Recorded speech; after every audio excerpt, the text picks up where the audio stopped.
वाघ, द्वितीय क्रमांक आराध्य वाघ, त्यांनी केली होती भोपळ्याची बर्फी.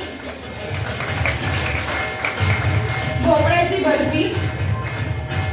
आराध्य वाघ द्वितीय क्रमांक आणि प्रथम